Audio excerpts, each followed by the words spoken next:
जय हिंद साथियों। कप्तान अड्डा के YouTube प्लेटफॉर्म पर आप सभी का स्वागत है।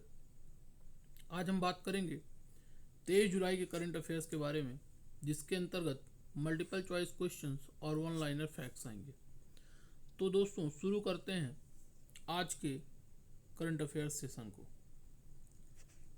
सबसे पहला प्रश्न है,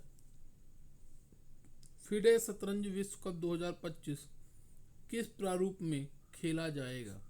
तो ये नॉकआउट में होगा। और सबसे बड़ी बात यह है, ये मोस्ट इम्पॉर्टेंट क्यों हो रहा है, क्योंकि ये अक्टूबर से नवंबर के बीच में भारत में खेला जाएगा। ऐसा दूसरी बार हो रहा है कि भारत इसकी मेजबानी कर रहा है। इससे पहले 2002 में हैदराबाद में भी इसकी मेजबानी भारत कर चुका है।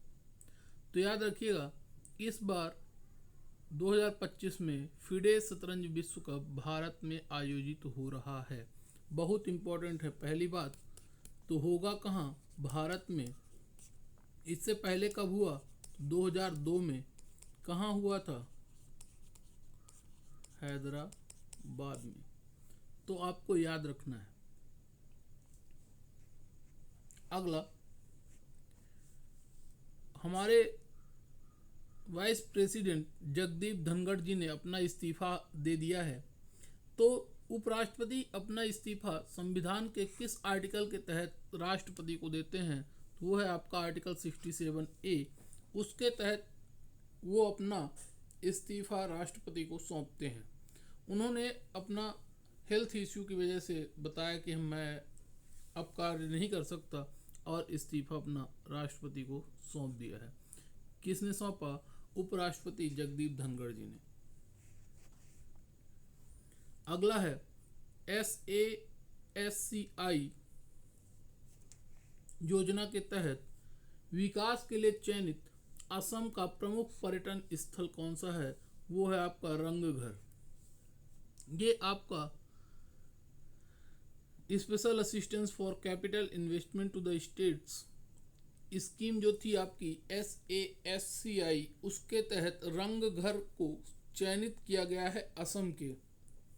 ये भी आपका इम्पोर्टेंट है। अगला प्रश्न है, गीता गोपीनाथ ने किस पद से इस्तीफा देने की घोषणा करी है? तो IMF की डिप्टी मैनेजिंग डायरेक्टर थी, वहां से उन्होंने इस्तीफा देने की घोषणा करी है। जो IMF होता है वो होता है इंटरनेशनल मॉनेटरी फंड, IMF, अंतर्राष्ट्रीय मुद्रा कोष। भारत में राष्ट्रीय ध्वज कब मनाया जाता है? 22 जुलाई के दिन। क्यों? क्योंकि इसी दिन हमने तिरंगे को अपनाया था, जिसमें 3 रंग हैं, केसरिया, हरा और सफ़ेद। अगर जो बात करें केसरिया, तो केसरिया होता है आपका साहस का प्रतीक, सफ़ेद आपके शांति का प्रतीक और हरा आपके समृद्धि का प्रतीक। इसमें अशोक चक्र भी आपके बना होता है और जो इसका रेशियो है वो होता है 3:2।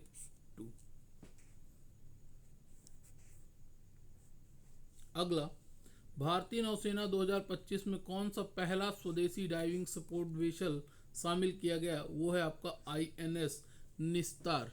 इसको इंडियन नेवी में शामिल किया गया है, जिसे हिंदुस्तान शिपयार्ड लिमिटेड ने बनाया था और यह आपका इंडिजीनियस टेक्नोलॉजी पर बेस्ड है, INS निस्तार।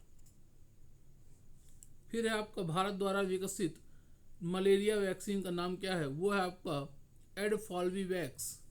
ये मलेरिया से रोग से निपटने के लिए बनाई गई है आपकी एडफॉल्वीवैक्स। इसको बनाया गया है ICMR और NII के द्वारा। इन दोनों ने मिलकर बनाया है आपकी एडफॉल्वीवैक्स को। आखिरी है, राष्ट्रीय थर्मल इंजीनियर दिवस कब मनाया जाता है? National thermal engineers day is celebrated on 24 जुलाई। 24 जुलाई को मनाया जाता है। याद रखिएगा। कब से शुरुआत हुई? तो 2014 से इसकी शुरुआत हुई और 24 जुलाई के दिन मनाया जाता है। तो ये थे आज के मल्टीपल चॉइस क्वेश्चंस। अब बात करते हैं वन लाइनर फैक्ट्स की। फीडे शतरंज विश्व कप 2025 की मेजबान कौन से दो शहर हैं? नई दिल्ली और गोवा। इससे पहले कब हुआ? 2002। तो कौन से शहर ने इसका मेजबानी करी थी? हैदराबाद ने। इडफॉल्विवैक्स वैक्सीन का विकास किसने किया? आईसीएमआर और एनआईआई। उपराष्ट्रपति के इस्तीफे के बाद अब कौन राज्यसभा की अध्यक्षता करेगा? वो हैं आपके श्री हरिवंश नारायण सिंह। ये डिप्टी चेयरमैन थे। राष्ट्रीय ध्वज में केसरिया रंग किसका प्रतीक है? साहस। फ्लैग कोड ऑफ इंडिया भारतीय ध्वज संहिता कब लागू की गई? 2002। ये बहुत इंपॉर्टेंट है। कब लागू की गई? 2002।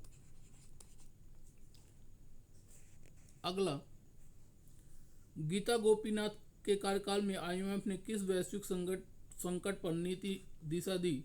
रूस Ukraine conflict. National thermal engineers day 2014 से शुरू हुआ और मनाया जाता है 24 जुलाई के दिन। SASCI योजना का मेन ऑब्जेक्टिव क्या है? भारत को एक ग्लोबल टूरिज्म स्पॉट के रूप में विकसित करना। INS निस्तार का निर्माण किसने किया? तो हिंदुस्तान शिपयार्ड लिमिटेड।